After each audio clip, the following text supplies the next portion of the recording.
आप सुन रहे हैं भाग 21। रमा उन्हें पानी से भरा लोटा लाकर देती है। वो फौरन उस लोटे को लेकर मुंह ऊपर कर गट गट करके सारा पानी एक ही सांस में पी जाते हैं।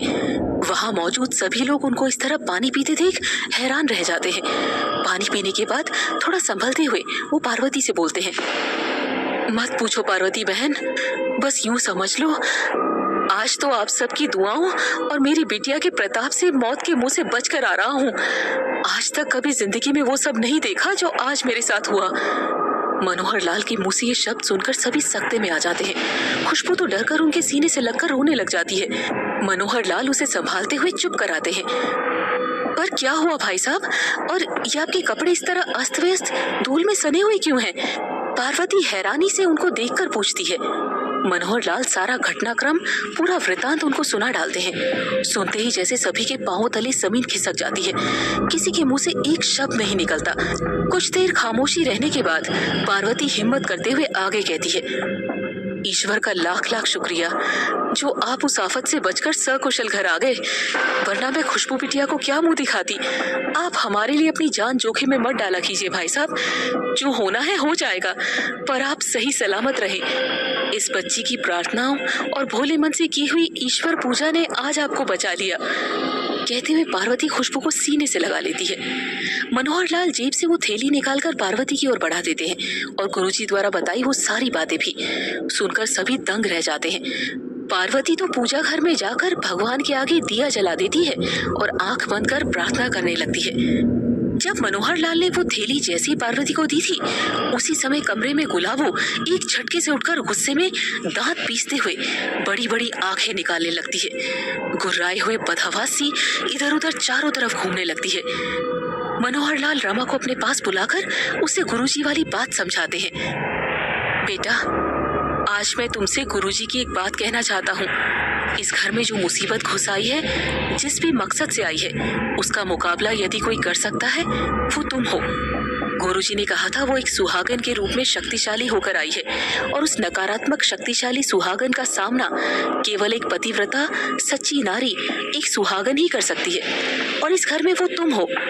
तुमने उसे शुरू से गौर से देखा है, उसकी हर एक बात को बड़ी बारीकी से अनुभव किया है। उसके भयावह रूप का सामना सबसे पहले केवल तुमने किया है। मैं जानता हूँ तुम भी एक इंसान हो, डरना लाजमी बात है, पर इन बुरी शक्तियों का हथियार हमारे अंदर का डर ही है। जब तक हम डरते रहेंगे तब तक वो और शक्तिशाली होकर हम पर हावी होने की कोशिश करेगी। अब सिर्फ तुम ही हो जो इस घर को उसकी बुरी नजर से बचा सकती हो। तुमको बहुत होशियारी और समझदारी से काम लेना पड़ेगा, डरना बिल्कुल भी नहीं, क्योंकि तुम एक सच्ची आदर्श नारी हो जिसने अपने धर्म का पालन बड़ी कुशलता से किया है। वो तुमको डराने धमकाने का हर संभव प्रयास करेगी, पर तुम्हारा कुछ बिगाड़ नहीं सकेगी। तुम्हारे साथ तुम्हारे धर्म की शक्ति है, उसका मुकाबला केवल तुम ही कर सकती हो। मनोहर लाल की बात रमा बड़े गौर से सुन रही थी। मनोहर लाल फिर बोलते हैं, मैं जानता हूँ ये बहुत मुश्किल है, पर असंभव नहीं। ईश्वर में भरोसा रखो और इस घर की पवित्रता अक्षुण्य बनाए रखो। वो काम करेगी जिससे इस घर में धर्म का नाश हो, पर तुमको उसके सामने बड़ी हिम्मत से खड़े रहना है। हम सभी तुम्हारे साथ है बेटा, बस बाबा जी के आने तक हिम्मत से उसका सामना करना ही होगा। जी चाचा जी, मैं इस घर के लिए कुछ भी कर सकती हूँ। आपकी हर बात बड़े ध्यान से सुनी है।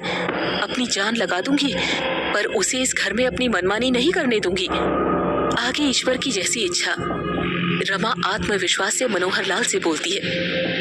आधी रात होने को आई थी, पर पार्वती की आंखों से जैसे नींद ही गायब थी। पलंग पर बैठे बैठे सोच के सागर में डूबती जा रही थी। गुरुजी की बातों से उसे हिम्मत तो मिली थी, पर वो ये सोचकर मन ही मन बहुत डरी हुई थी कि उसके घर में एक चुड़ैल बहू बनकर घूम रही है। वो कभी भी कुछ भी कर सकती है। उससे अपने परिवार की रक्षा कैसे करे? घर में जो भी बात होती है उसे पता चल ही जाता है। वो भगवान से मन ही मन प्रार्थना करती है कि इस घर की रक्षा करना प्रभु। वो अभी कमरे में बैठी बैठी यही सब सोच ही रही थी कि तभी उसे आभास होता है कि जैसे कोई बाहर आंगन में घूम रहा हो। उसके मन में रमा वाली बात फौरन घर कर जाती है। पार्वती भय से कंपित होने लगती है। भगवान का नाम लेकर वो दरवाजे को थोड़ा सा खोलकर बाहर झांकने लगती है। बाहर का दृश्य देखकर उसके तोते उड़ जाते हैं। बाहर आंगन में वही साया, अजीब सी कद काठी, कंधे विचित्र ढंग से उचके हुए, मुंह से डरावनी भयानक गुर्राने की आवाज करते हुए इधर उधर कुछ ढूंढ रहा था। पार्वती के मुंह से आवाज नहीं निकलती। वो महेश और रमा को जगाना तो चाहती थी, पर उसकी हिम्मत जवाब दे चुकी थी। मुन्नी और बिट्टू उसी के पास कमरे में सोए पड़े थे। उसको बच्चों की चिंता सबसे ज्यादा थी, पर वो इस हाल में कर भी क्या सकती थी। पार्वती अभी ये सब सोच ही रही थी कि अचानक जिस दरवाजे की आड़ से वो बाहर देख रही थी, उसी आड़ में से उसी दरवाजे के ठीक बाहर खड़ा वो साया उसे गुर्राते हुए बड़े भयानक अंदाज में सफेद सफेद आंखें निकालते हुए घूरते हुए बिल्कुल पास आ चुका था।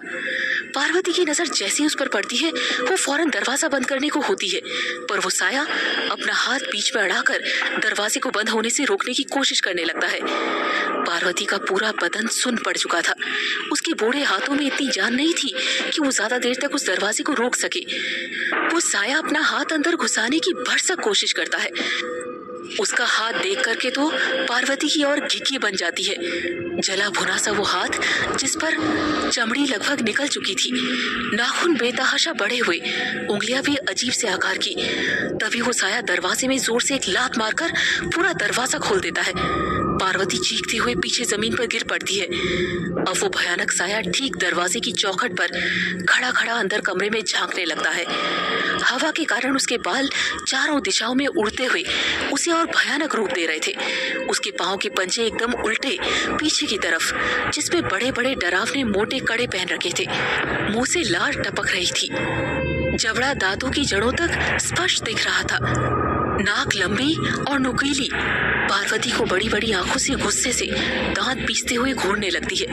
पार्वती मुंह फाड़े फाड़े बेदम सी होकर उसे ही देखती रहती है। डर के मारे पार्वती के मुंह से रह रहकर अटकती हुई टूटी फूटी आवाज निकल रही थी। वो डरावना साया जैसे आगे बढ़ने को होता है, तभी पीछे से महेश और रमा पार्वती की चीख सुनकर वहां आ जाते हैं। अरे माँ, क्या हुआ? तुम गिर कैसे पड़ी? और छोटी बहू इतनी रात को यहाँ दरवाजे पर क्यों खड़ी है? महेश आश्चर्य से वहां देखता हुआ बोला। उसकी बात सुनकर पार्वती डरते डरते सामने खड़ी गुलाबों की तरफ देखती है तो और भी हैरान रह जाती है। वो भयानक साया वहां नहीं था, बल्कि उसकी जगह गुलाबों वहां खड़ी थी। पार्वती के मुंह से एक शब्द भी नहीं फूटता, बस हैरानी से आंखें चौड़ी किए वो गुलाबों को ही एकटक निहारती रहती है। तभी गुलाबों पीछे पलटकर महेश को देखते हुए साड़ी का पल्लू सर पर लेकर उनसे बोली, अरे जेठ जी, मैं भी बाजी की आवाज सुनकर यहाँ आई। पता नहीं क्या हुआ अचानक इनको, पागलों की तरह चिल्लाने लगी। मुझे भी समझ नहीं आ रहा। बड़ी मासूमियत से गुलाबों सबसे बोली। उसकी ये कहते ही पार्वती का आश्चर्य और भी दुगना हो जाता है, पर रमा धीरे धीरे सब समझ रही थी। लेकिन उस वक्त वो भी क्या कर सकती थी। महेश आगे बढ़कर पार्वती को जमीन से उठाकर बिस्तर पर लेटा देता है और समझाने लगता है। रमा भी पार्वती के पास आकर बैठ जाती है। तब तक बच्चे भी आवाजें सुनकर उठ चुके होते हैं। रमा, तुम यही माँ के पास ही रहो, वो इस वक्त बहुत घबराई हुई है। मैं सुबह बात करूंगा। अभी आधी रात को इस तरह यहाँ भला क्या बात करूं? माँ, आप आराम से सो जाओ। आपको डर लग रहा है तो मैं बाहर आंगन में ही खटिया पर सो जाता हूँ। रमा यही आपके पास सो जाएगी। महेश रमा को वहीं रुकने का इशारा करते हुए बोला। उनकी बात सुनकर गुलाबो पार्वती और रमा को बड़े अजीब तरीके से देखने लगती है। जाओ बहू, तुम भी अपने कमरे में सो जाओ, मैं यहीं बाहर सो जाता हूँ, महेश गुलाबों से बोलता है। महेश की बात सुनकर गुलाबो वहां से जाने लगती है, लेकिन जाते जाते वो एक बार फिर पीछे मुड़कर देखती है। उसका चेहरा वापस खतरनाक वैसा ही हो जाता है। बड़े अजीब ढंग से मुस्कुराते हुए वो उनको देखते हुए वहां से चली जाती है। उसका भयानक चेहरा वापस से देखकर पार्वती और रमा घबराकर एक दूसरे से चिपक जाते हैं।